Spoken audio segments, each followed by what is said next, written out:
It was dark times in the town of Kovna that could be found in Lithuania. Recently, the Russians, the communists, they conquered this small little Jewish town.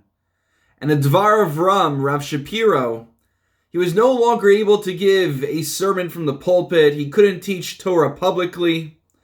And so one Shabbos afternoon, on Shabbos Vayeira, he's sitting down with different people in his home. And he asks a question. Why is it when our father Abraham, prayed to God for the well-being of Sodom, for the well-being of Sodom, for God to spare from destruction, what's this whole conversation? Avram starts off saying, well, if there are 50 righteous men in the town, will you spare it? If there are 45, there are 30, etc., etc., etc., till he asks, are there 10 men left in the town that are righteous, and for them you'll spare it? What is this entire conversation?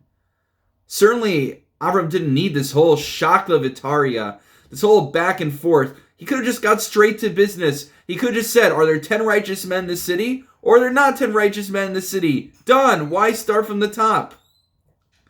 So what Avraham was saying, it wasn't a question.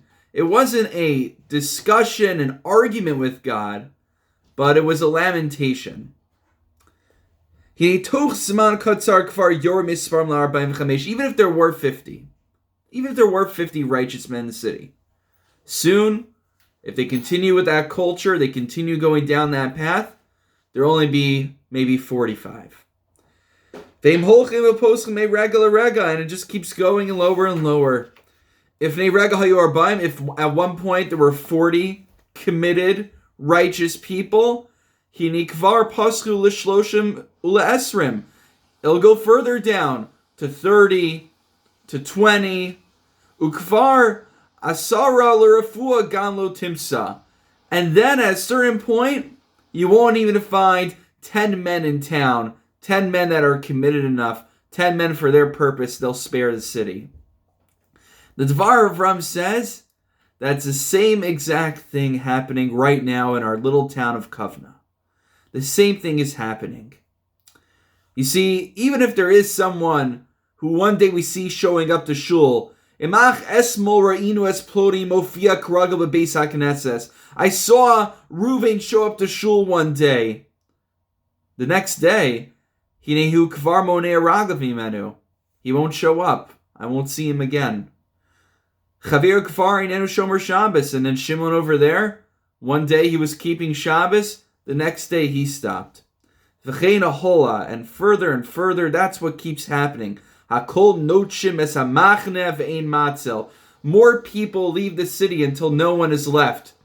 And he said, the Baal Dvar Avram said, he looked around his little home where people came to gather to learn Torah on Shabbos with him, and he realized that the same people came last week weren't with him this week.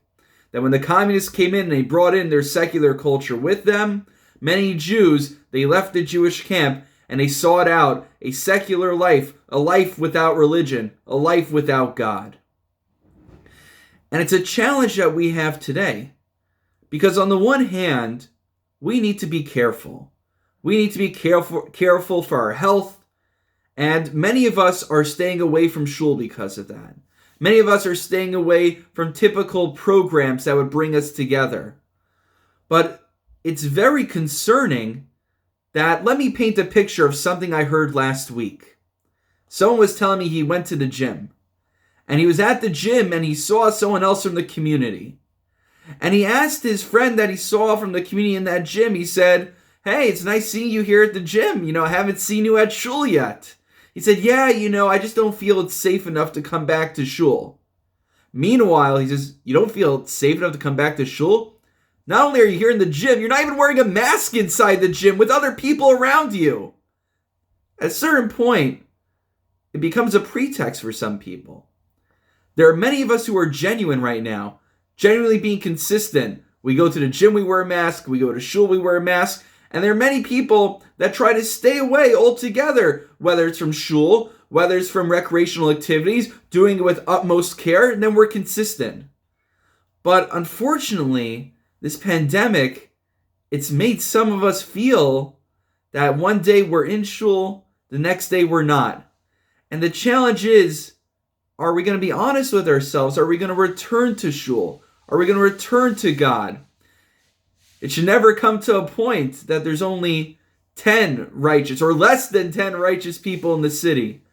There are many of us who are ready. Those of us who are not ready and are consistent, okay, let's be careful about our health. Let's be consistent. But those of us who are ready, there shouldn't just be 10 in the shul. There shouldn't just be 20, 30, 45, or just, there's only 50 people committed. We all have to be committed. And whether that means showing up to virtual programs because we're consistent in our lives, we only show up to virtual things, except for other necessities.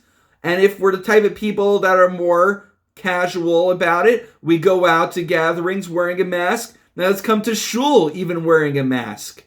And it's a challenge at this time.